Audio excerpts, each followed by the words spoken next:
to make you small, to fit inside these narrow walls. We have built all these rooms, but you just keep expanding. We have fought so much fight, we have held on knuckles white. Well, thank God that you eclipse all our shallow understanding. Deeper than deep, brighter than bright, more than our words could ever do to describe. Truer than true, purer than pure. You're everything and still you are more. Everything and more. Everything and more. What a thrill, letting go to admit what we don't know. Take a breath, open your eyes. We are just beginning. Deeper than deep, brighter than bright, more than our words could ever do to describe. Truer than true, purer than pure. You're everything and still you are more. Everything and more. Everything and more. More than we ever thought.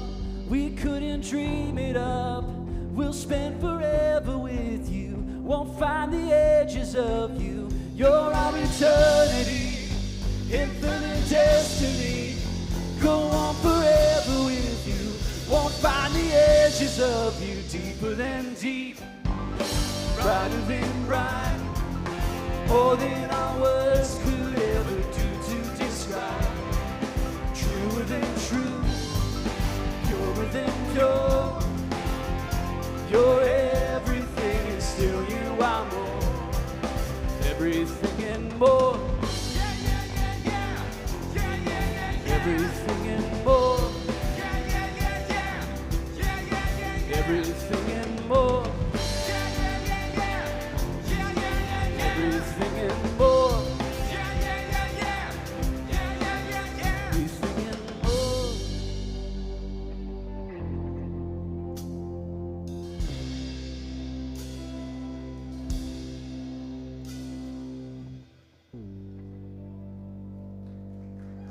All right. Good morning, Westwinds. We're happy you're here together with us today, both in the room and online. That is an awesome song because just like 1 Corinthians says, no eye has seen, no ear has heard, no mind has imagined what God has in store for those who love him. So together, as a community and as individuals, we look forward in anticipation to what we know God is going to do, both in our midst, in our individual lives, and how he's going to reveal the good and the beautiful and the true around us. Is it amen? Amen to that? Yeah. All right. So just real quick before we get started with a little more music, we do have some announcements here, just some quick ones. If you look at this QR code and scan it with your phone, you can pull up information about what's going on at Westwinds at all times. This is always being updated every Sunday. So there's ways that you can find links to give to Westwinds if that's something that you've committed to doing on a regular basis. And you can also give through receptacles in the back if you want to give physically. And then there's also just general announcements, general ways you can sign up and ways you can get plugged in with what's going on at Westwinds. Speaking of getting plugged in, next week we're going to open up sign-ups for the table groups that are starting up this fall. Now, if you were around last fall or possibly this past spring, we actually had these table groups before. These are just groups of 6 to 10 people roughly most of the time who will meet on a regular basis throughout a quarter. And there's no curriculum behind it. There's no really obligation other than just showing up. And the whole point is connection, finding ways to connect with new people, with people you might already have seen across the lobby or seen in the room, but maybe you just haven't had a chance to really sit down and talk with them before. A lot of times people will meet for meals. They might meet to watch a football game. I mean, there's lots of different ways that you can meet together and commune together. But the sign-ups for those groups are going to start next week. So if you look for the sign-up this week, you will not find it because it's not available yet. But it will be available next week. So I would definitely encourage you to do that. I did one personally myself and got to meet a few cool people at Westwinds here that I might have not run to otherwise. And they're actually some of our good best friends here at the church nowadays. So that's pretty cool. All right, let's go ahead and stand and keep singing together. Let's take them to church. Woo! Woo!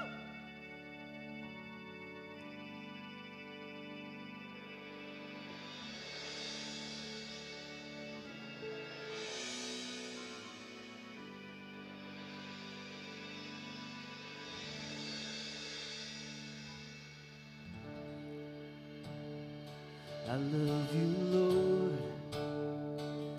Oh, your mercy never fails me. In all my days, I've been held in your hands.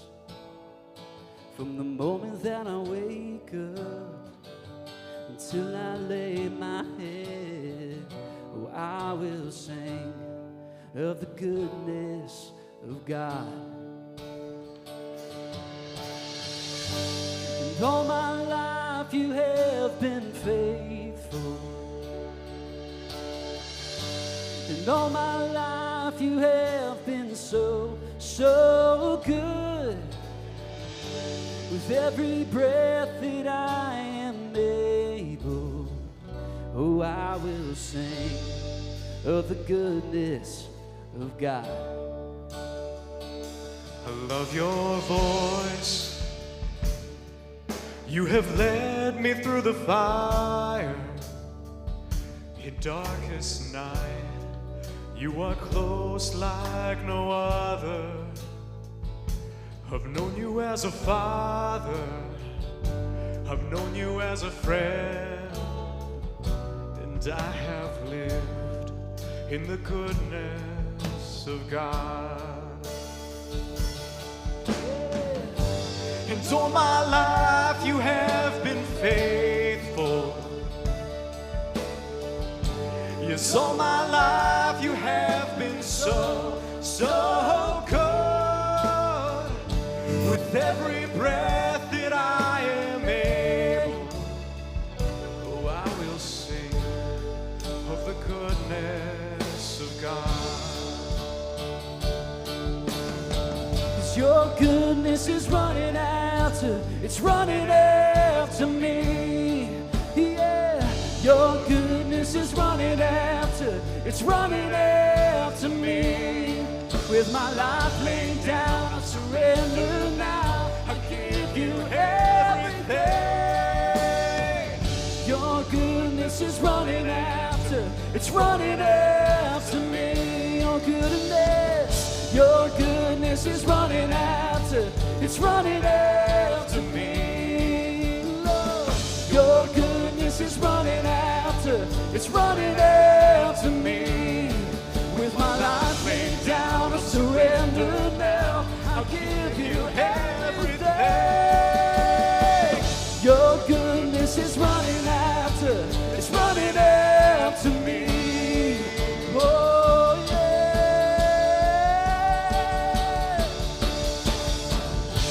'Cause all my life you have been faithful. It's all my life you have been so, so good.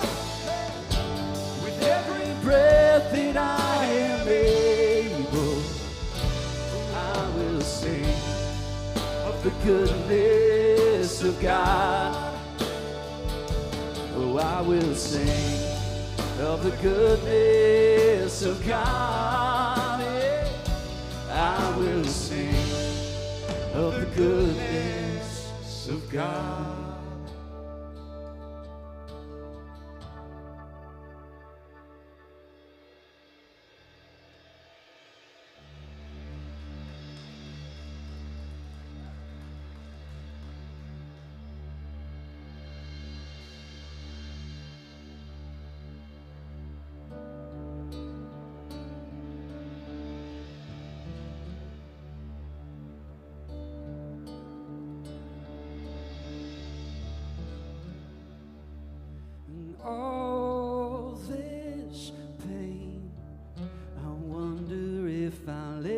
ever find my way, I wonder if my life could really change at all.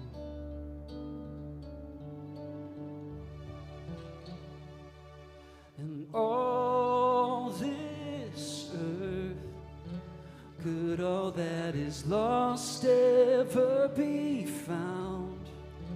Could a garden come up from this ground at all?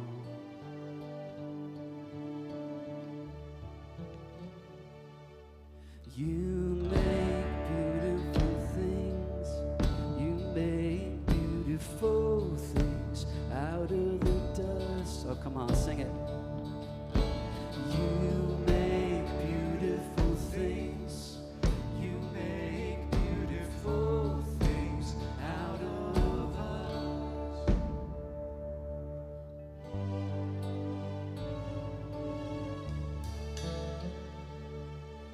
All around, hope is springing up from this old ground.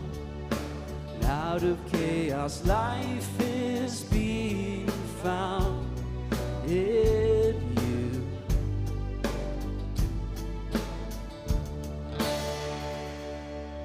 You make beautiful things, you make beautiful things out of the dust. You make beautiful things, you make beautiful things out of us. Oh, you make beautiful things, you make beautiful things out of the dust. You make beautiful things, you make beautiful things out of us.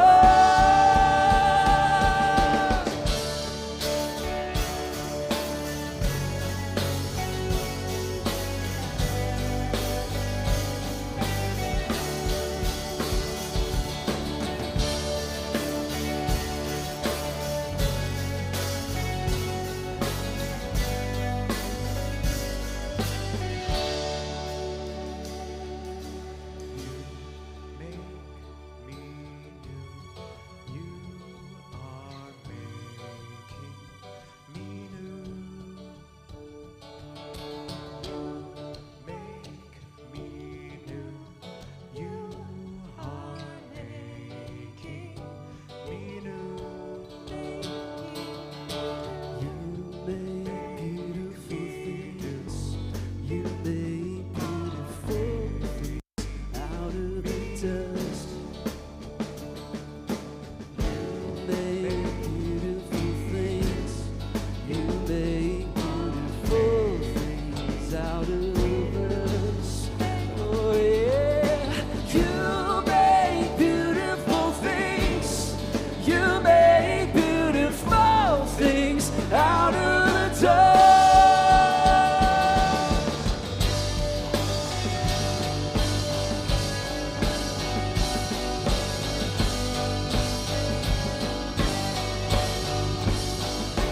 Oh, you make beautiful things, you make beautiful things out of us.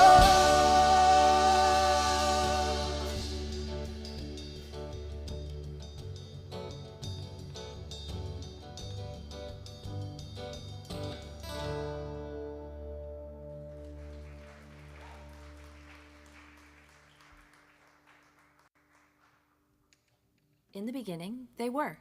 From them, there was beauty, truth, and goodness. From beauty, truth, and goodness, everything was made. From those three ingredients spring forth creation, water, land, people, personality, culture, art, technology, and each of us. The histories and myths surrounding the alchemists echo their own genesis.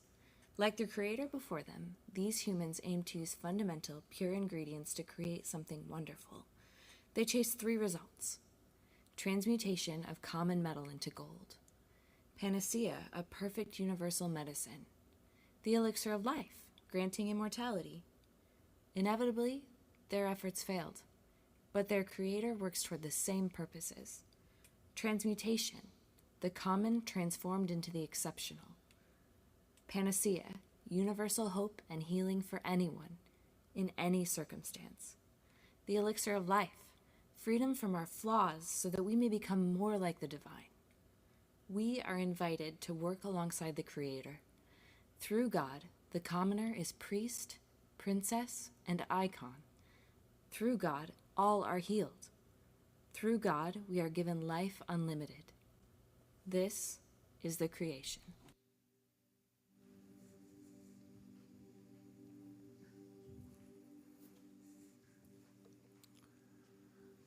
All we care about is that people get saved. All we care about is that people get saved. About 2 years ago, my wife and I felt like it was time for us to move to Michigan, where her family is from, and we began trying to figure out what our life was going to be like here. And before here, I was involved in something called church planting. I don't know if you know this, but churches have to start at some point.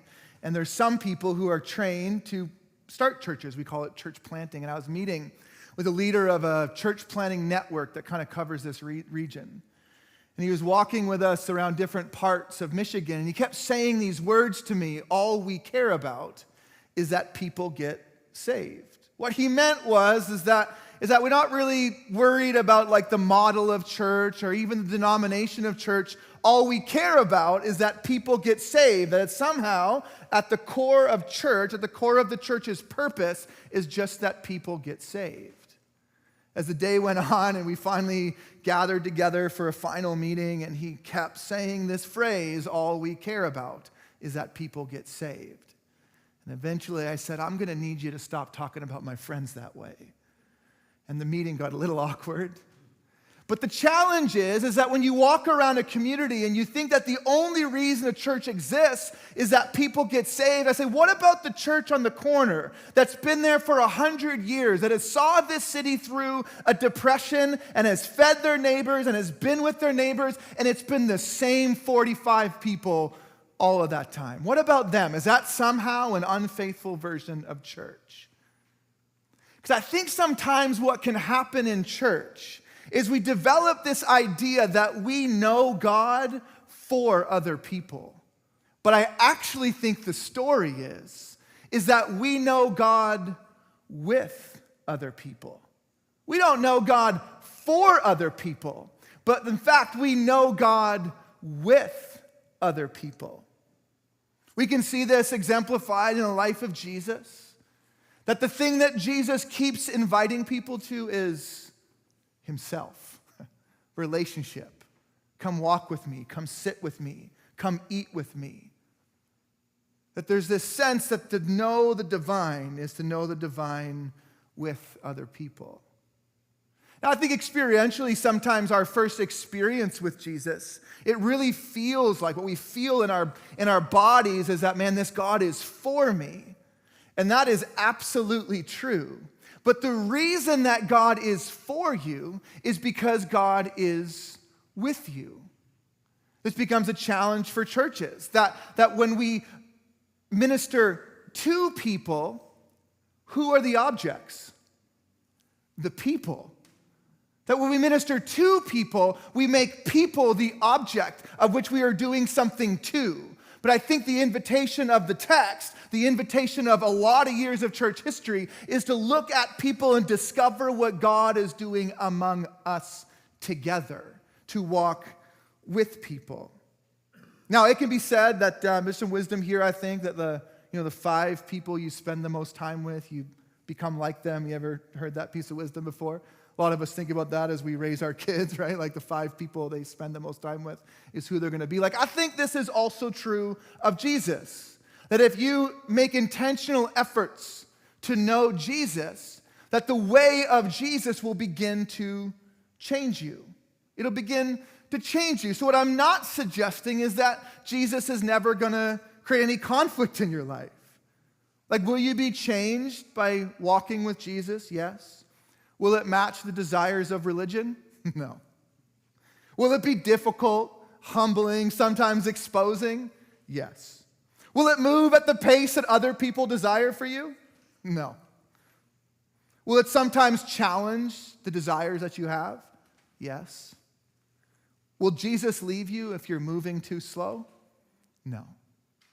No. That at the core of what it means to know the divine, to have knowledge of God, is always a participating knowledge. To know God is to walk with God, to participate with God in what God is doing in the world.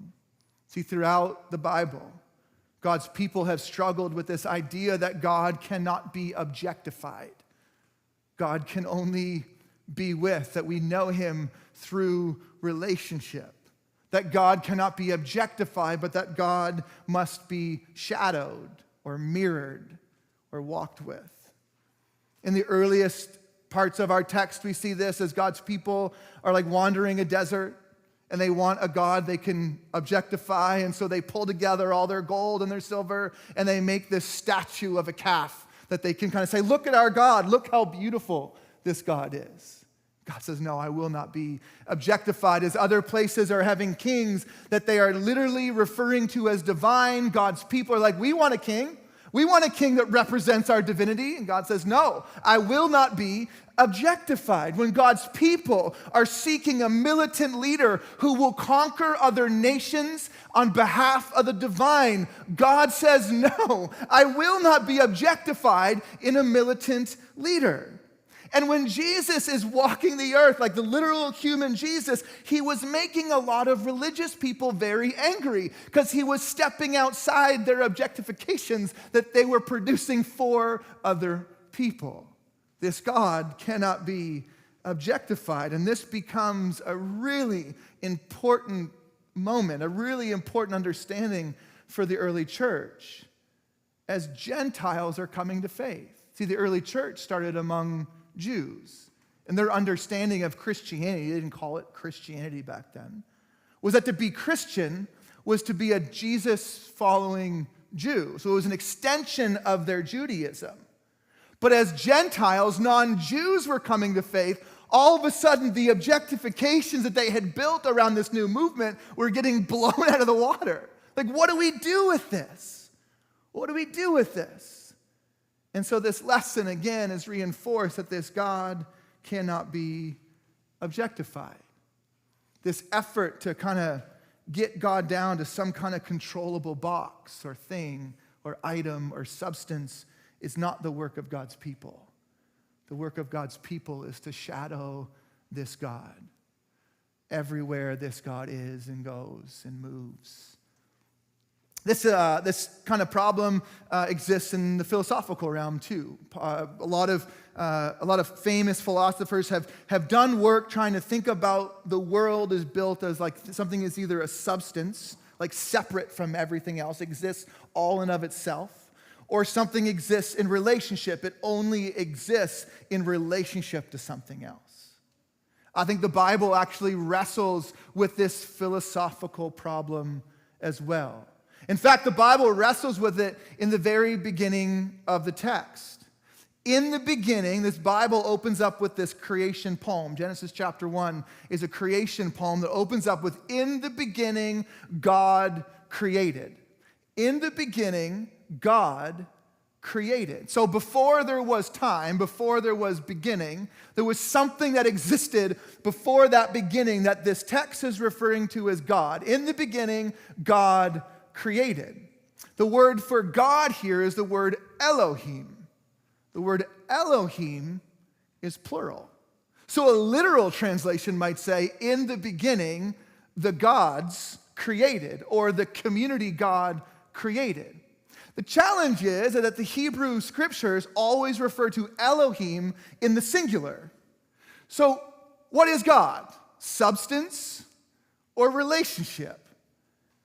I think the Bible would say, yeah.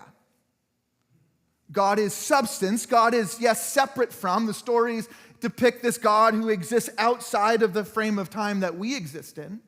But then also this God who exists in relationship, in community. The poem goes on like this, that on the first day of creation, God separates the light from the dark. On the second day of creation, God is separating the skies from the waters. On the third day of creation, God is separating the vegetation from the ground. So the first half of this poem, the first 3 days of this poem, is God separating all of these substances.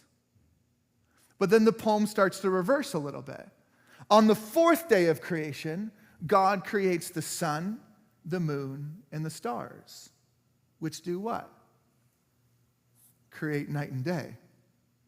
And then God creates the birds of the sky and the fish of the sea, which go where?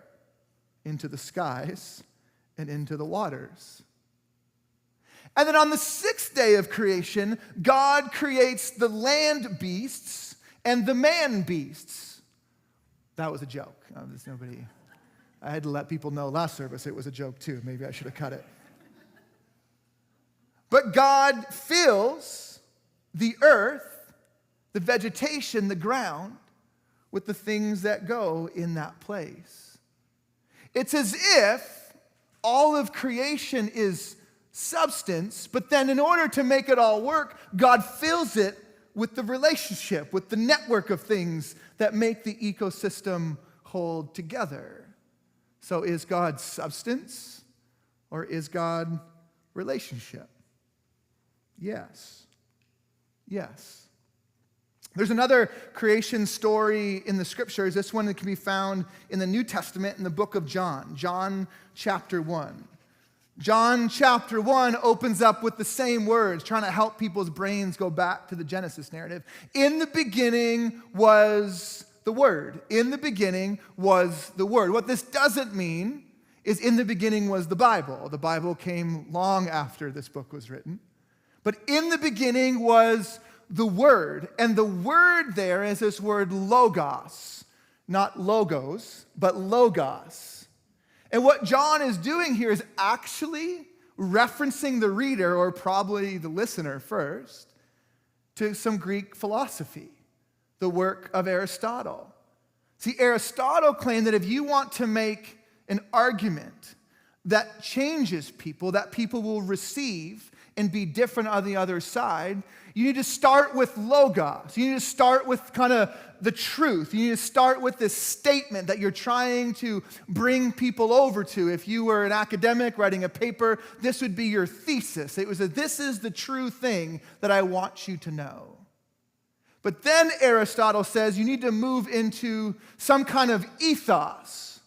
And ethos is about the character. I don't mean like a caricature, but your character. Like why should I listen to you? Like, why should you come to church every Sunday and listen to this random pastor who moved here from Portland talk about the Bible? Right? Hopefully, over time, there's something about my character that says, you know what? I think maybe I'll give him some room to listen. There's something about the character. But then Aristotle went on to say, if you want it to transcend people's lives, there also has to be a pathos to it. There's got to be a feeling or an imagination that is stirred up from the message that you're sharing. There's got to be a logos, an ethos, and a pathos. Now, Aristotle was a student of a man named Plato. And I think Aristotle here is building on the work of Plato. So a lot of Plato's work was around something he called the transcendence. So Plato was trying to get to the essence of maybe like a morality or the essence of virtue. Like what virtues transcend human experience, physical experience, into a spiritual experience. And Plato felt those three virtues were truth, goodness, and beauty. So John comes along with a poem. And he opens up with, in the beginning was the Word. Let me read the rest of this poem. In the beginning was the Word, the Logos. And the Logos was with God, and the Logos was God. The Word was with God in the beginning, and everything came into being through the Word. And without the Word, nothing came into being. What came into being through the Word was life, and life was the light for all people. The light shines in the darkness, and the darkness doesn't extinguish the light. So this is John's big claim, that in the beginning, like before there was time, there was something else. There was a divinity that made all of this, everything we can see and everything beyond what we can see. That's a ginormous claim. But then his poem continues. The true light that shines on all people was coming into the world, and the light was in the world, and the world came into being through the light. The world didn't recognize the light. The light came to his own people, and his own people didn't welcome him. But those who did welcome him, those who believed in his name, he authorized to become God's children, born not from blood or from human desire or passion, but born from God. And he summarizes this thought with, the Word became flesh and made his home among us. We have seen his glory, glory like that of a father's only son, full of grace and truth. So in John's argument, this is John's ethos section. What he's saying is you can believe my word, you can believe what I'm saying because Jesus is credible. Now, the early readers, early listeners would have been at most a generation removed from Jesus. Like, oh yeah, I know someone who walked with that guy. He made this world a better, their world might have been small, but he made our world a better place. That he liberated so many people and has liberated so many people. If that's the reason we should listen to your statement, John, I'm paying attention. And then he finishes his poem this way. From his fullness, we have all received grace upon grace. As the law was given through Moses, through grace and truth, through grace and truth, through ethos and logos, truth came into being through Jesus Christ. He's saying, listen, we've all experienced it. He's reaching into people's imaginations now in this experience, saying, listen, there's a whole group of us here that have experienced the grace of Jesus. So this statement I'm making has credibility in the person of Jesus, but then also has credibility in the massive amounts of people who have experienced this grace, and it has changed their life. It's given an imagination for a different world being possible. It's changed the whole way we look at the world. And he wraps up his poem saying, no one has ever seen God, God the only Son, who is at the Father's side, who has made God known. What is John saying? What John is saying is that Jesus is our logos, that Jesus is our ethos, that Jesus is our pathos, that in Jesus we can find truth, in Jesus we can find goodness, and in Jesus we can find beauty. That people live at this divine intersection.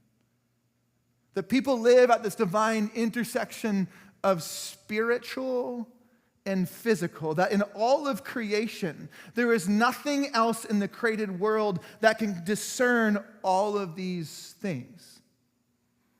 There's no other creation in the world that can look at a given situation and say, this is good or not good. There's no other being in the world that can look at a given situation and say, there's something not right about this. This is not how the world should be. That there's no other being in all of creation that can flourish in beauty, that can experience imagination, that can even think that a different world is possible, that can even imagine that the life I live right now doesn't need to be the life I live forever. And the story of Scripture is pointing us towards this divine being that since the beginning of time has existed in relationship with other people. And then in the early church and in our church today is inviting people into relationship with other people to experience a divine being, to pursue the truth together, to pursue what is good for the world together and experience beauty in our own lives and all around us where beauty is not seen. I mean, going all the way back to the Genesis story as this poem breaks for a second and kind of zeroes in on humanity. This poem built in this framework that everything in the world is either spiritual or physical, but this poem seems to tell a different story about humanity. That in Genesis 1:27, in the center of this piece that zeroes in on humanity, it says, God created humanity in God's own image. That Elohim created humans in Elohim's own image. This community that is God has been created in the image of this same community, in the divine image of Elohim, of God, created them male and female. God created them, that is, people. Are we physical or are we spiritual? Yes. And God invites us into his creation, into shadowing him in this spiritual and this physical reality, that God is everywhere in our midst, and we are invited to be awakened to his truth, to his goodness, and to his beauty. Now, some of you are like, this pastor has gone off the rails. He's out in a field somewhere. This is so mystical. Like, where is this coming from? I've never heard the Bible like this before. If that's you, I just want to read a couple things. You know, the book of Acts, chapter 17, Paul is preaching to a bunch of folks in Athens who are really skeptical of the Jesus movement. This is the argument Paul makes with them. Acts 17, he says, God made the nations so they would seek him, perhaps even reach out to him and find him. In fact, God isn't far away from any of us. In God, that's a statement, in God we move, we live, and we exist. He says, some of your own poets have said we are his offspring. Therefore, as God's offspring, we have no need to imagine the divine as being like gold or silver or stone or an image made by human skill or thought. God overlooks this ignorance in past times, but now directs everyone everywhere to change their hearts and their lives. In a letter to the church in Rome was experienced tremendous amounts of suffering. In a letter to the church in Rome, you can find it in your Bible in the book of Romans. In the 8th chapter, these are words from that letter. We know that the whole creation is groaning together in suffering, labor pains up until now. It's not just your suffering you're experiencing. All of creation is suffering together. That if one of us is not free, none of us are free. And it's not only the creation, we ourselves who have the Spirit as the first crop of the harvest, also grown inside and wait to be adopted for our bodies to be set free. There's this longing that we all share together to be free of suffering. The church in Ephesus, who's really, really struggling with unity. I mean, they were arguing over everything. They were dividing over all sorts of things. And to the church in Ephesus, there's this letter written to these churches to be circulated among all these groups, and this is what's written in that letter. You are one body in one spirit, just as God called you in one hope. There is one Lord, one faith, one baptism, and one God and Father of all, who is over all, who is through all, and who is in all. And then one of the earliest songs we have in the church, an old hymn. I mean, a real old hymn, older than any of y'all, older than anybody you've ever known or met. In the book of Colossians, we have the first hymn perhaps ever sung by the church. Actually, in this time, it was probably chanted, like rote. And these are the words they were chanting and singing together. The Son is the image of the invisible God, the one who is first over all creation, because all things were created by him, both in the heavens and on earth, the things that are visible and the things that are invisible. You see the spirit and physical. Whether they are thrones or powers, rulers or authorities, all things were created through him and for him. He existed before all things, and all things are held together in him.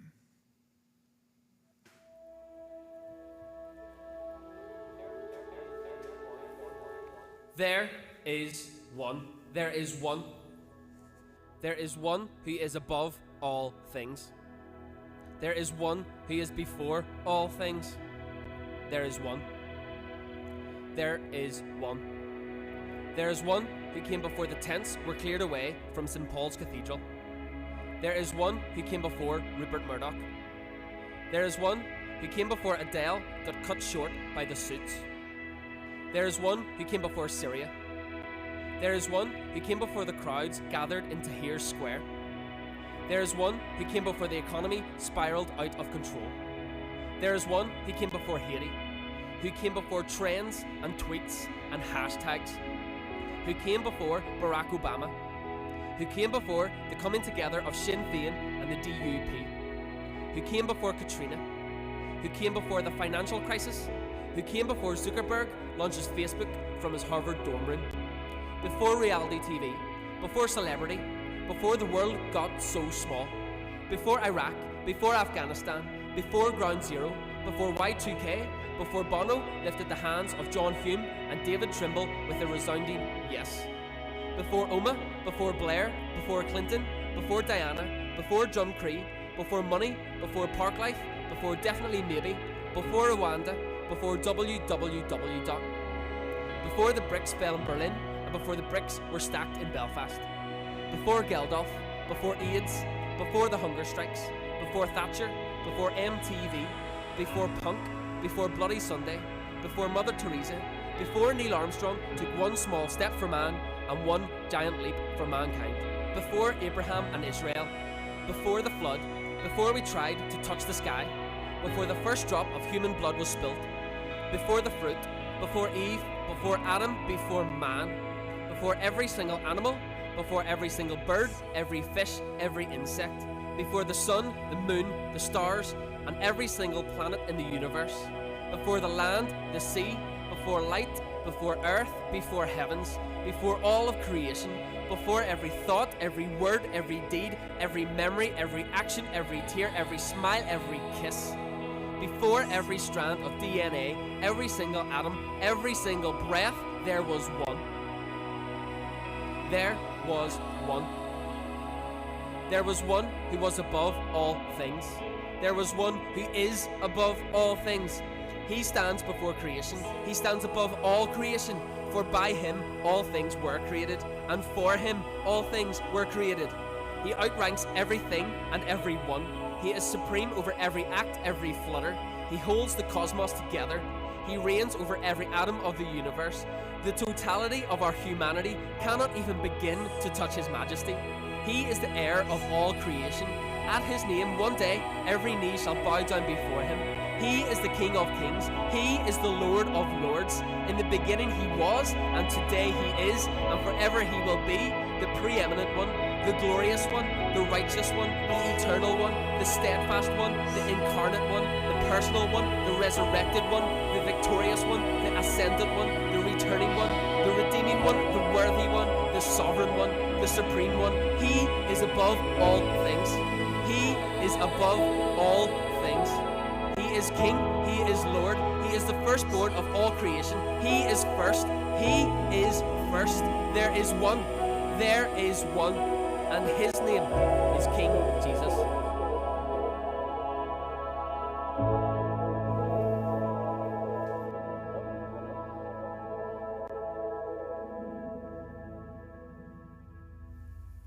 I want to invite us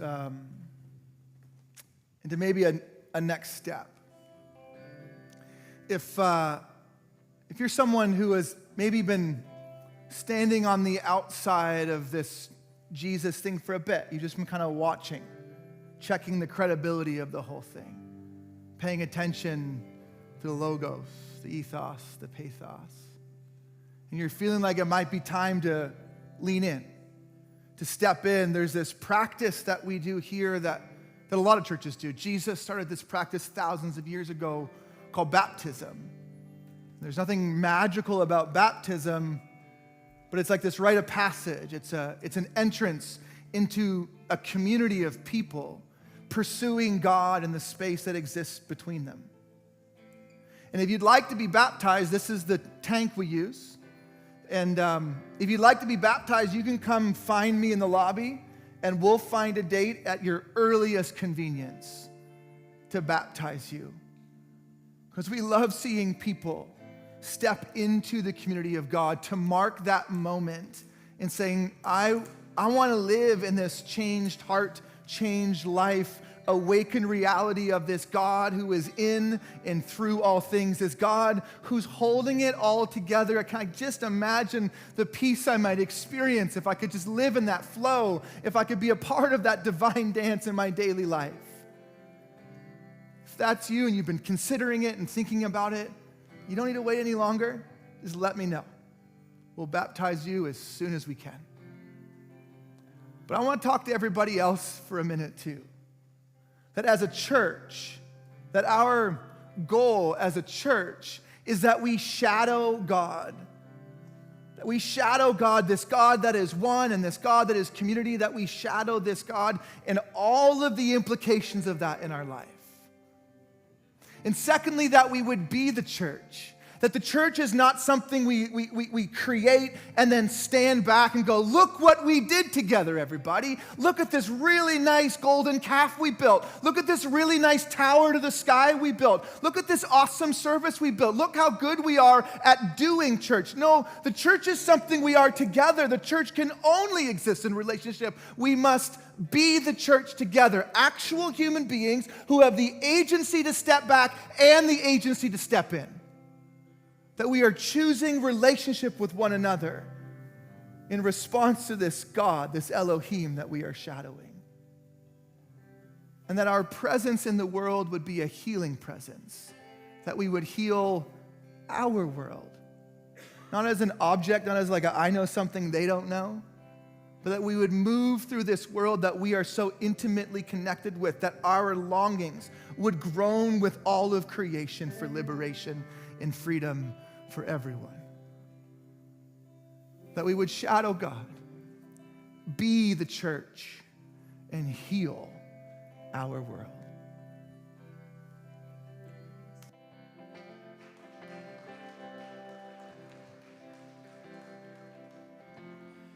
You hold the reins on the sun and the moon, like horses driven by kings.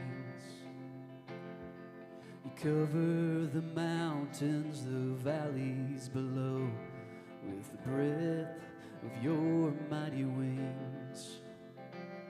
All treasures of wisdom and things to be known are hidden inside your hands. And in this fortunate turn of events, you asked me to be your friend. You asked me to be your friend. And you are my first, you are my last, you are my future.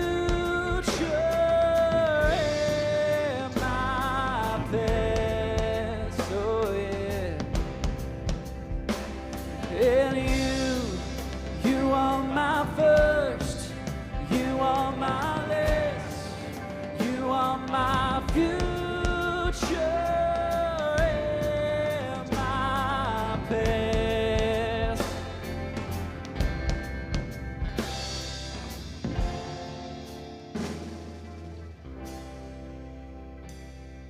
The constellations are swimming inside the breath of your desire. Where could I run? Where could I hide from your heart's jealous fire? Treasures of wisdom and things to be known are hidden inside your hands. And in this fortunate turn of events, you asked me to be your friend. You asked me to be your friend.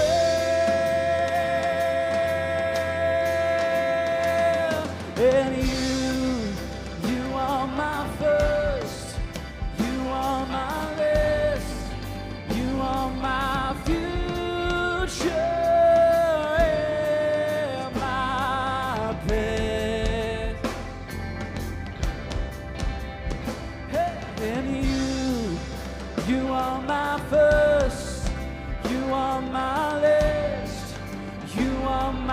future and my past.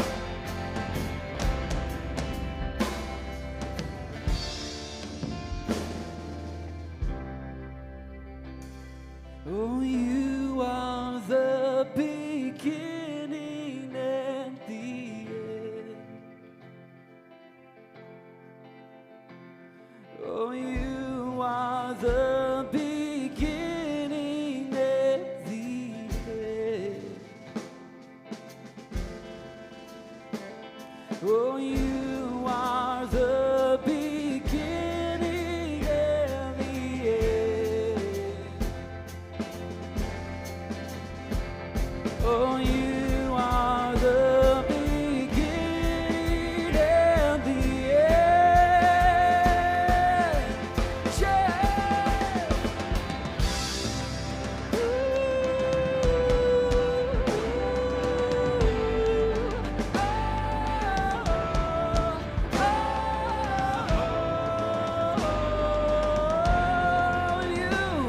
And you are my first, you are my last, you are my future and my past.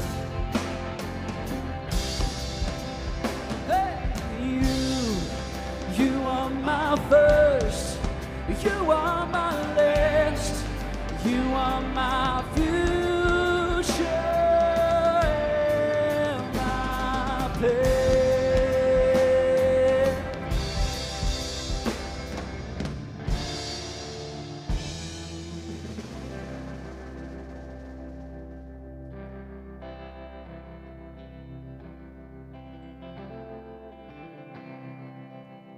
All right, let's go and be the church together. Let God expand our imaginations for what that can look like and how we can do that together. We got one more song.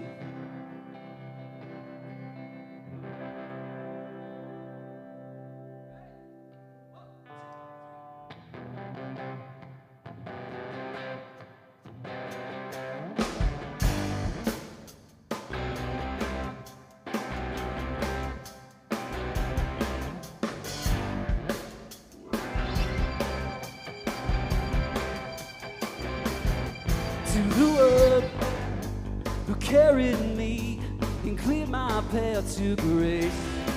I'm done with wearing shame. I put on righteousness. Deep down, there's love beneath the fear and pain. Deep down, it's waiting to begin again because you're good, you're good, you're good in your kindness. Take my shame, and your goodness will sustain. Your love, God, will follow me. All my days you've been the same. As it was, you never changed. Yeah.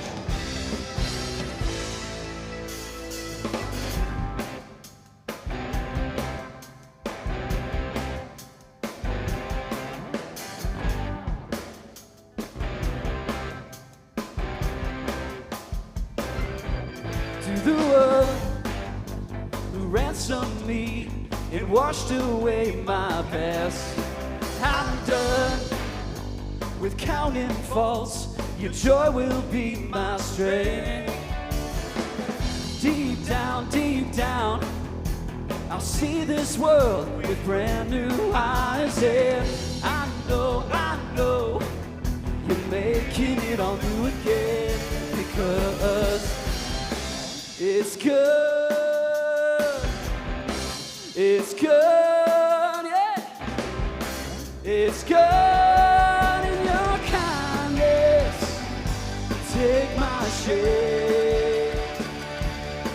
In your goodness, it will sustain. stay. Your love, God, will follow me. And I see it everywhere. The sun that lights the day. We're in a friendly gaze. My eyes on you, Lord. And I feel it everywhere. The wind and trees that sway, or rain that falls on me. It's always you, so I will keep my eyes on you. Your kindness, hey, take my share. Your goodness, it will soon stay. Your love, God, will follow me. All my days you've been the same. As it was, you never changed. And all my days you've been the same. As it was, you never changed.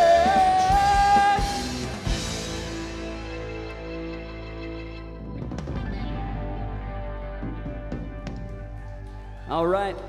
Have a great week, everybody. We'll see you next time.